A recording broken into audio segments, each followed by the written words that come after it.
Thank you all today. Welcome to this new episode. And today I'm welcoming William Davis, who is a big football fan and he also a big fan of data analytics.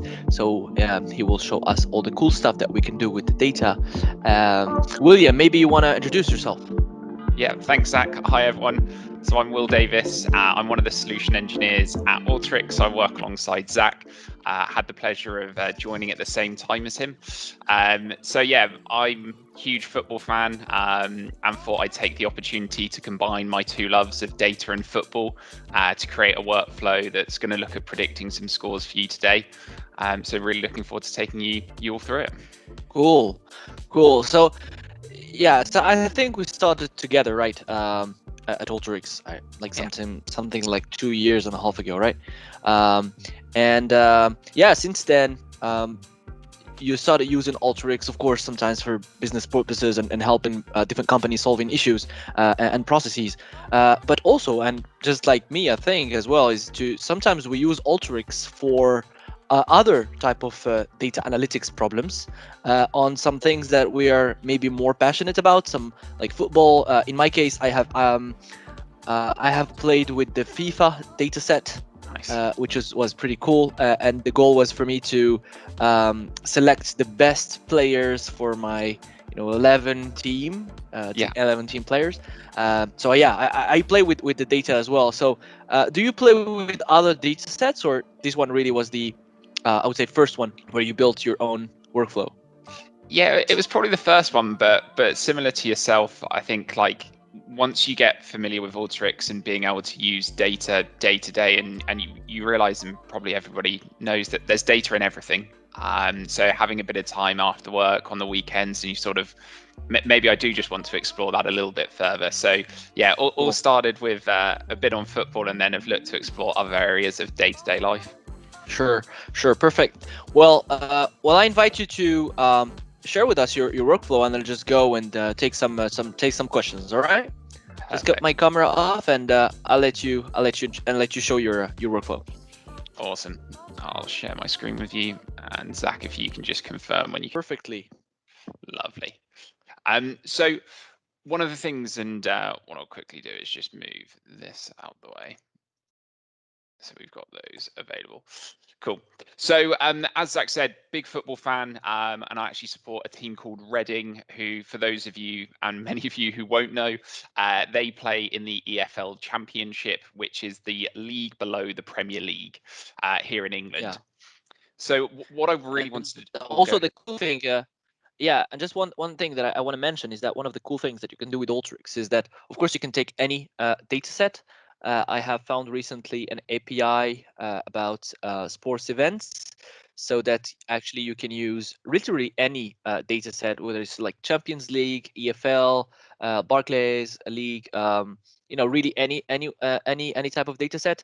And William is a big fan, of course, of this league. So yeah, and on what we can see here is that first you take some data that was needed, obviously some preparation, right?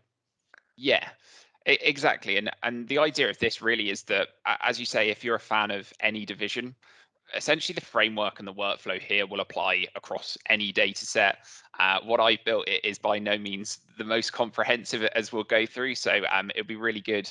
And perhaps when people are looking through this, of ideas that you can add and leagues that you would like to apply this to, and predictions that you would like to make. Sure.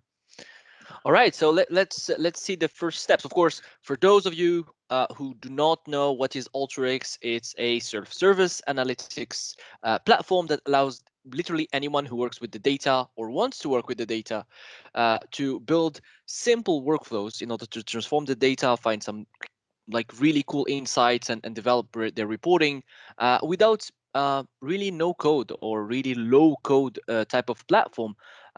So yeah, I'll let you show the different steps you went through and tell us more about these nice logos I can see there.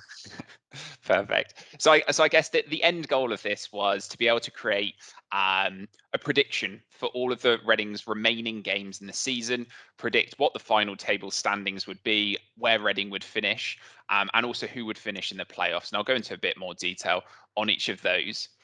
So in order to make any predictions, the first step is making sure you've got some historical data to work with. So this input here, and as you can see, I've got all of the information regarding previous fixtures of this season from the championship. So as Zach pointed out, if you wanted to apply this to your own team, to your own league, it would just be a case of making sure you had all of the previous results, and that data is pretty widely available across the internet. Yeah. By the way, William, how much how much historical data you have there? Like your So 2020. yeah, so in this one, I've just got the current season, so Okay, 2020, right. 21. But of course, if you want to feed in more historical data, it's nice and easy to do so. Yeah, and I see that the data set contains so the day, the dates, every game, the results, right? Exactly, yeah. So not the most comprehensive of data sets. So as we'll go on to, we had to take a look at how we could add a bit more before feeding it into this prediction. But yeah, it was a real good for starting point, I think, for the data set. All right. Cool. So as you can see here, and Alteryx presents this in a results grid down at the bottom, the information kind of all contained in one field and not particularly usable. So the first step here, and what I've done is each of these icons actually represents one of the teams in the EFL Championship and their current position within the league. So Bournemouth are placed in seventh at the time of creation. And so this badge represents them. And underneath this, and what I'll go on to is a number of tools in Alteryx that allow you to manipulate or prepare the data. So in my case, and what I'll start with is showing you the output of what this was able to produce, is that now in my results window, I've still got all that information on the result, who was playing, even perhaps the referee here. But now it's all separated into individual fields so that I could either start feeding this into the model, I can start performing analysis on that data. Yeah, and I think the cool feature here is that, so yeah, if you can maybe zoom in on that first data prep and cleanse, yeah, if you can zoom in on the workflow, the cool thing as I can see here is that, so here you have the step after these different steps, but then Yeah, you can go back to the what's happening before, and you can see that data is really well prepared, and of course, it's not only one tool you might use here, so there are other tools behind it. So maybe you want to show what's behind the curtains, right? Just to show people how many steps actually you need to perform in order to have that final results. Do you yeah, want to yeah. open that macro? Yeah. Yeah, perfect. So here's one I prepared earlier. So Yeah. our Bournemouth macro. So behind the scenes, we can see we've got 6 or 7 tools that are all in place to help me get to that end goal. Now, Cool. uh, So yeah. So you went through parsing,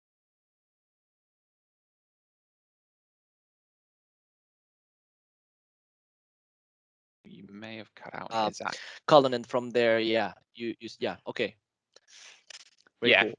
So a few steps, and again, for anybody that would want to apply it in their own instances, going through is that once you've got that data set, you can start understanding a bit more about it. And I think in terms of that framework that I spoke of this step here and the preparing that initial data set is probably the main one you need to focus on in terms of just getting that data in a specific shape to feed into the rest of it. But using Alteryx in this sort of no code environment makes it nice and easy to get that data into a usable format. There's lots of use cases of people doing it, and the majority of our customers actually use it for that kind of prep and cleansing action.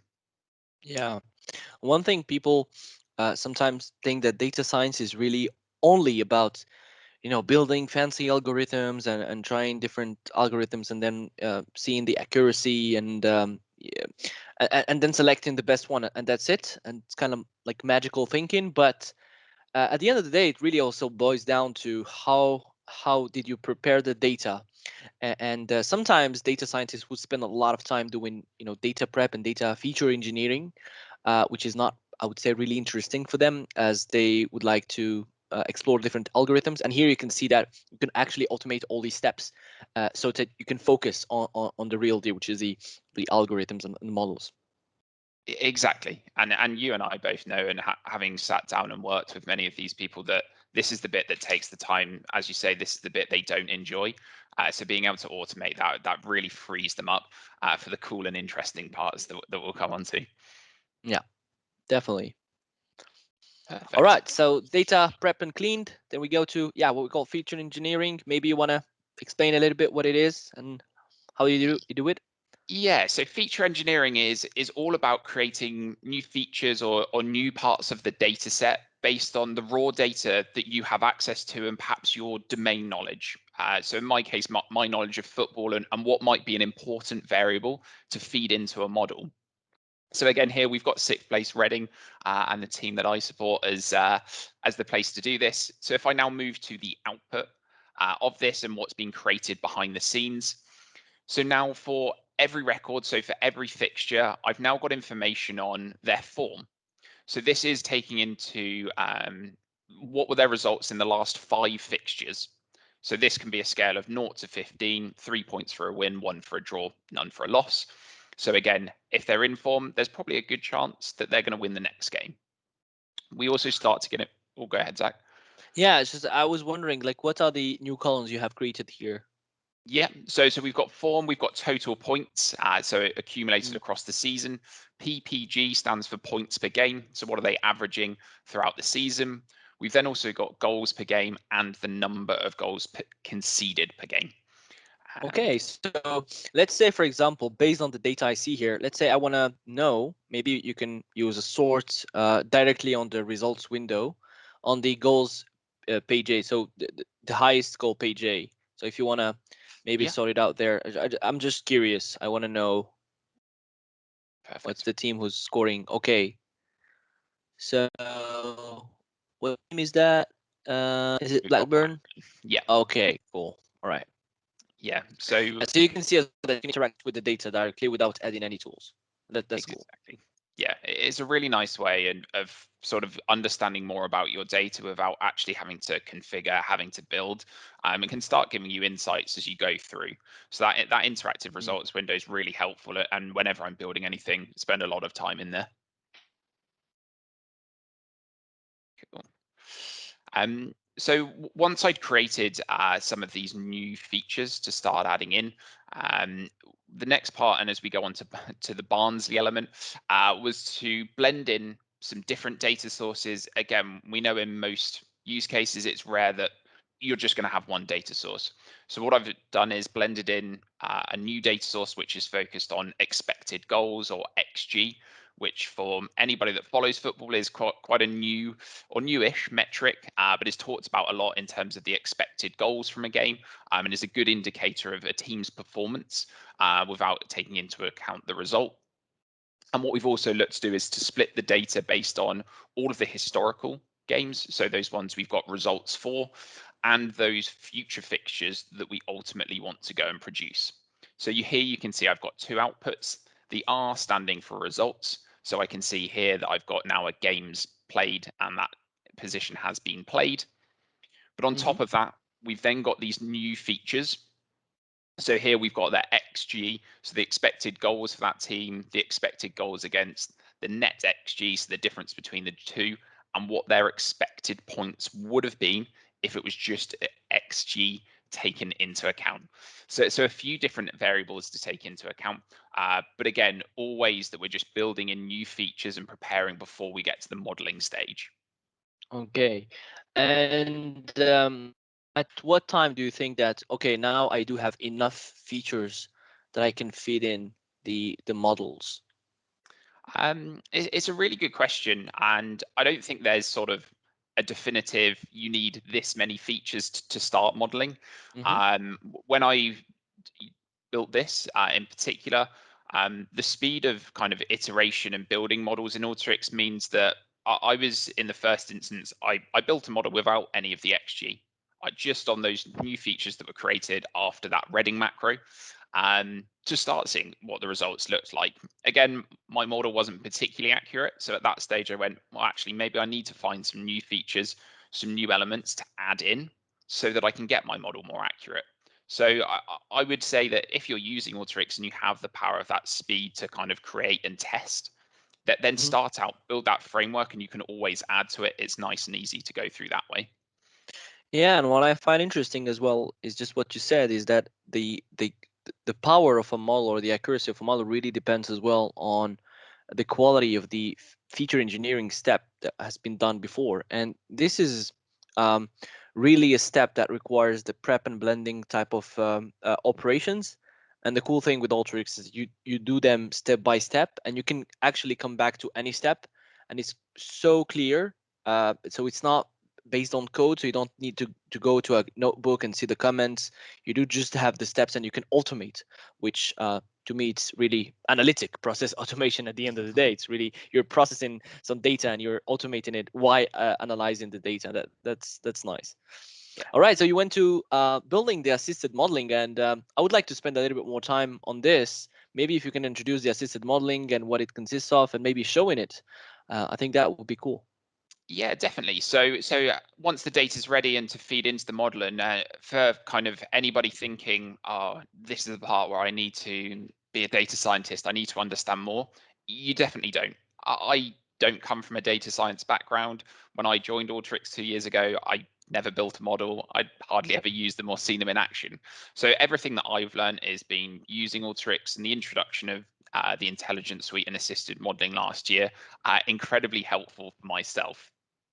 So again, just to reiterate, the data we're feeding in, so we've got the team that's playing and that we're focusing on, we've got all of those features that were engineered, are nicely cleaned and prepared data. Now, before jumping into the model itself, what we can do is go back into a slightly different workflow. And Zach, do you want me to kind of go through the assisted modeling process? Sure. Yeah, so if you click on run, and so that it feeds the assisted modeling. So Yeah. So what is the assisted modeling basically? So in the space of data science, usually what you'll find out is that highly expert or highly skilled data scientists know how to use Python or R to develop their own models, or to use some libraries, or to use their like some models are available, and then build on top of them their use cases. However, there is this new population called citizen data scientists, which basically means that a person who is very knowledgeable in the business, who knows the business rules and know the business outcomes or expected outcomes, um, and we want them actually to be empowered and to know how to use this type of technology in order to develop maybe some prototypes before actually handling it to data scientists.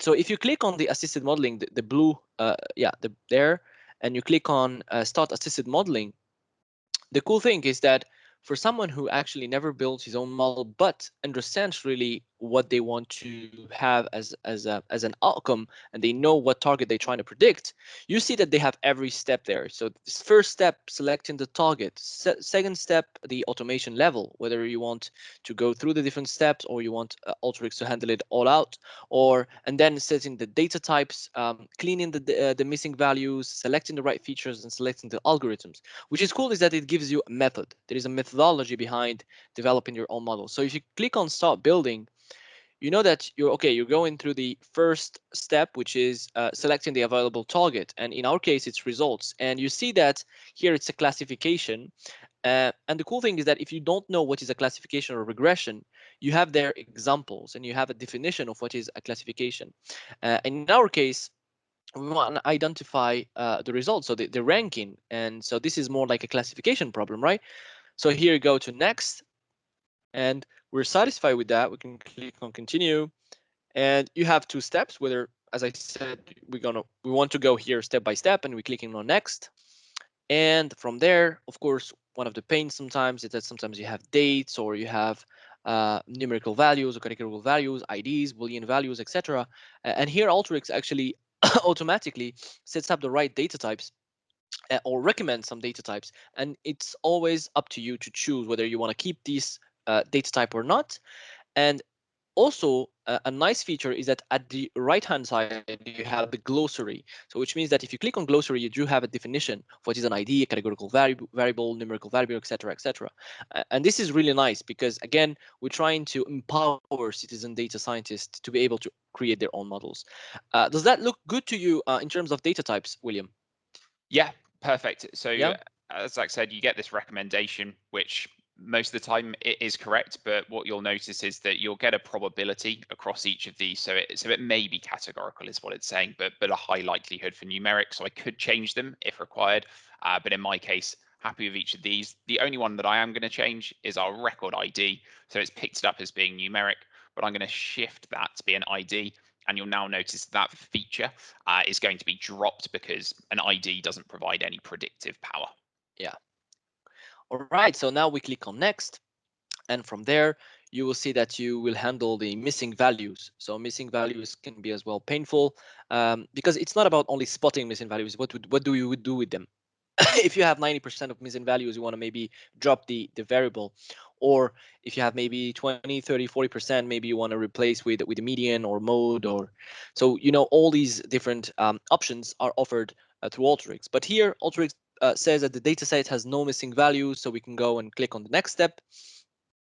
And then this is I would say where it becomes interesting is selecting the right features. Is okay, so what is the feature that can be a good predictor or is maybe highly correlated with our target variable or not? And here it seems that all the features are good predictors. Maybe you can go down a little bit more. Yeah. So yeah, it looks pretty good. Um, and the question is how Alteryx is able to determine that. Well, you see on the right side, you have the Gini and JKT measures. And if you have no idea what it is, you can go to glossary, sorry. And there you can see that Gini impurity is a measure of feature contribution, where each feature is assigned a percentage of how much it contributes to the whole predictive model. So we don't want, I would say, features that are highly associated with the target and not also poorly associated. We just want that right balance. And for that, if you go to column details, you do have the measure and when it's a good predictor or not, or highly associated, weakly associated, or too highly associated.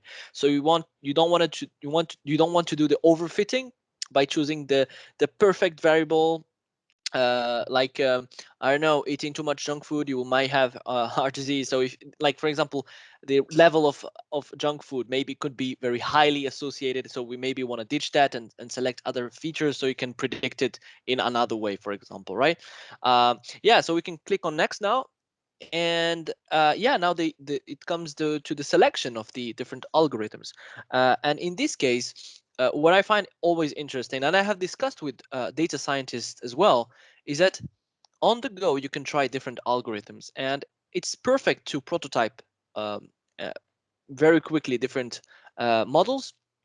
And also for citizen data scientists, they can see the pros and cons and what is a decision tree. So you can see decision tree classification trains a model by producing branching possibilities and assigning probabilities to them. And you also have different use cases examples. So random forest, it could be customer contract renewal, sales lead scoring, loan default risk, etc. And at this point, we have no idea which one is the best. My guess is maybe decision tree could be a good one for this, but let's discover. Let's go run selected algorithms. So here Alteryx will run all these different algorithms in the background. Decision tree seems to be fine here.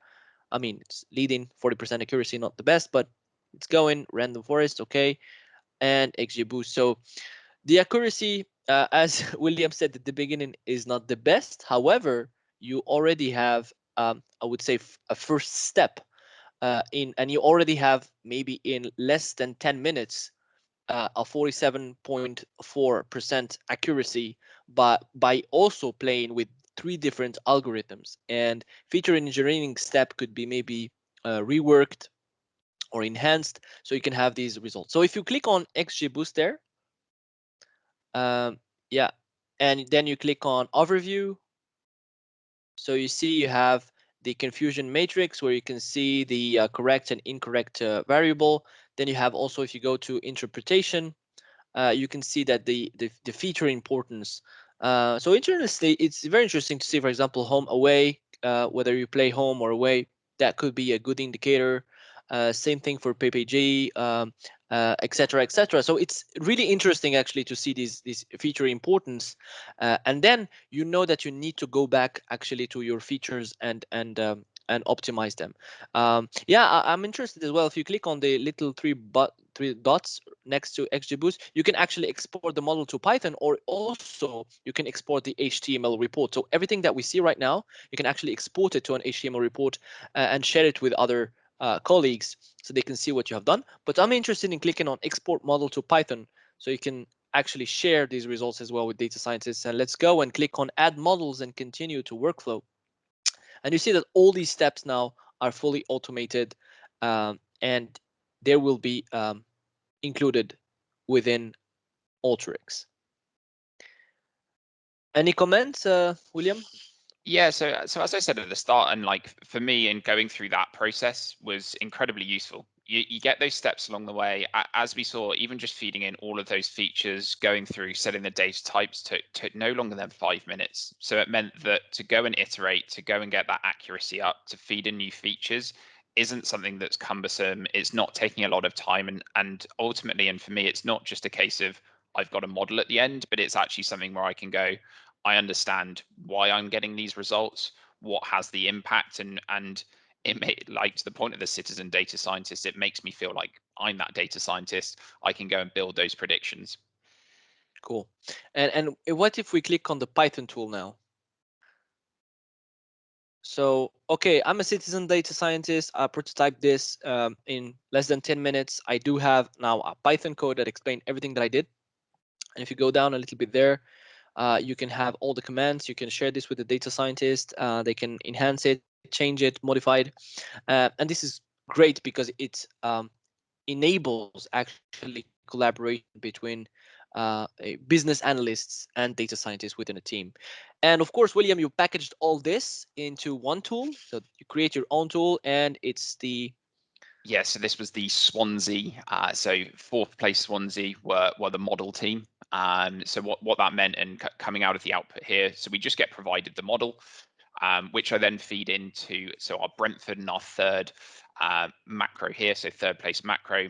So coming into the D, we've got all of the fixtures that are coming up. So for instance, Watford were playing Reading in their next game, and then we've got the model coming in, so that out of our output, then for each game you're provided that result. So in the case here, I've separated them onto individual lines, but you've got Watford versus Reading, who the opposition are, and then you've got the likelihood of each result occurring. So in that case, obviously these predictions will be the same for both records, but it's telling me that there's a 52% chance that Watford will win as the home side here. But again, you still get the likelihood of all three results generated from the output of that model. that's great. So you have the model results and you can see that then if you go back, if you go to the final table, Yeah. So yeah, in this final macro, so we've got these just presented in a normal table format. yeah. But what I was also able to do in Alteryx using the reporting capabilities is actually go ahead and produce a PDF document, which sort of brings it to life a little bit more, combines some of the new fixtures with some of the data. So coming out of this, we've got a nice header overview of the EFL Championship. I've then, and you can see these now historical fixtures, but all of those games that were upcoming, who the likely winner was, and the percentage chance of that result coming through.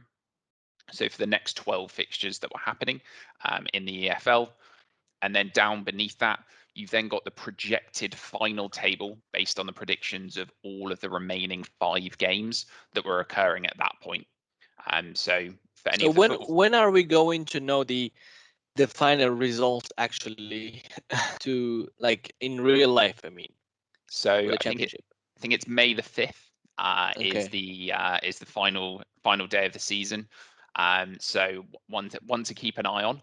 Um, I'd be very impressed if it's all 100% accurate, as with any model building, and you saw in that first draft of accuracy of just under Yeah, I mean, you 50%. have 50% chance, like whether it works or not, basically. Exactly. So yeah, the cool feature as well is that William was able also to produce a PDF report that is going to be as well fully automated, and he can as well customize it with logos and images, add in tables and colors.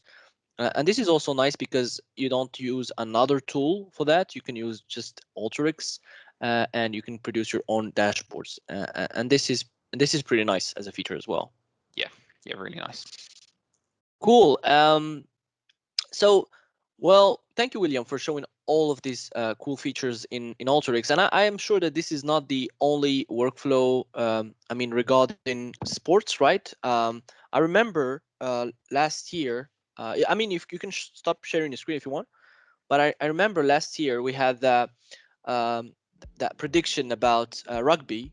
Yeah. Well, the algorithm, and I remember reading that on the press, where you can read on the headlines, a machine learning platform predicts that the All Blacks will win, and they did, which was pretty obvious. They usually win, right? I'm not a big rugby specialist, but the prediction was accurate, right? So yeah, so one of our colleagues, Luke, built the model, and he took it to sort of a next level of not just predicting that who would win, but also the points difference across each of the games. So really taking those features to the next level, and for a large majority was incredibly accurate, given the sort of volatility in sport, and certainly when looking to predict something like a World Cup, teams that don't play each other that often, was incredibly impressive. Cool. And before, and I'll finish with this my last question. Like before using Alteryx, was that something that you usually think about, like just taking some random data and playing with it, or you really started doing that with Alteryx? It was all with Alteryx. I mean, in my head, I would make a prediction of a Reading result, but that was based purely on instinct, gut feeling, and that was Yeah. probably 5% accuracy. So yeah, this has sort of really given me a platform to go and understand these, to like see the challenges, see things that I'm interested in, and go and analyze them. Cool. Cool. Well, thank you, William, for being here on that third episode. The workflow was really interesting. Of course, there is this accuracy thing that we can also optimize, and it's always optimized. But it's interesting as well to see all the steps you did and how easy it was. Like, it took us maybe 10 minutes to showcase how you did. How much time did you spend on it? This was sort of half a day, Half just a day. exploring through it. Yeah. Cool. Well, maybe we can see other workflows, and I'll be happy to have you here again and showcase what you do. Perfect. All right. Well, thank you, William. Have a great day, and yeah, enjoy the rest of the weekend, or the start of the weekend.